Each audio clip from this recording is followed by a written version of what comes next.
This is Maya. Let's get into it. AI scribes are saving doctors hours every week, and they can quietly rewrite what happened in the room. Let me give you the exact moment this goes wrong. A patient sits down and tells you they had chest pain yesterday. The ambient AI is listening, drafting the note in the background. And in the record it writes, "Denies chest pain."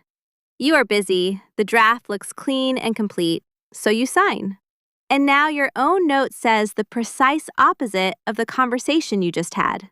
Sit with why that is so much worse than a typo. A misspelling looks like an error, so a human catches it. A fabricated negative looks correct. Denies chest pain is a normal, expected phrase in a note. It reads as competent documentation. Nothing about it waves a flag. That is exactly what makes it dangerous. And this is not hypothetical.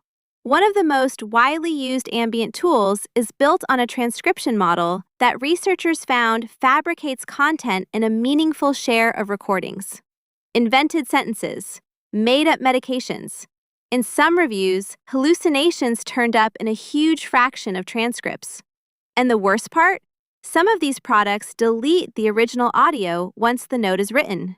So when you want to check what the patient actually said, there is nothing to check against. The draft became the only record. The pitch for ambient AI is real, and I want to be fair to it. Less typing, less burnout, more time looking at the patient instead of the keyboard. Those are genuine wins, and I am not telling you to throw the tool out. But the risk is simpler than the pitch. You slowly start trusting the draft more than your own memory. In a document that will be read by other doctors, by insurers deciding what to pay, and by lawyers deciding what happened. Your name is on it. Your license is behind it. So if you use an AI scribe, you need 3 boring habits before you ever click sign. And boring is the point. First, scan for the red flag symptoms and the key negatives.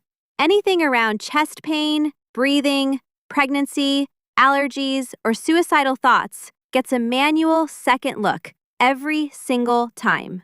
Those are the fields where a flipped yes and no does the most harm, so those are the fields that never get a pass. Second, watch its patterns for a week before you trust it. Does it routinely soften what patients say? Does it flip a yes into a no or a no into a yes? Does it write patient denies when nobody denied anything? Every scribe has a personality and a failure style. You want to know yours before it costs you, not after. Third, decide in advance what happens when it gets something serious wrong. Not in the moment when you are rattled, ahead of time. Do you just correct the note and move on? Do you report it to your governance team so the pattern gets tracked? Do you turn off a feature until someone fixes the underlying prompt? A plan you made on a calm day is worth 10 decisions made on a bad one. Because here is the line that matters. An AI scribe is allowed to make your notes faster. It is not allowed to change the story you would tell in court. So ask yourself 2 questions about the scribe you already use. Where exactly can this thing hurt me? And how specifically would I catch it?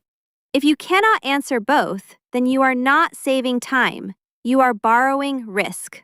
And the note with your signature on it is the collateral.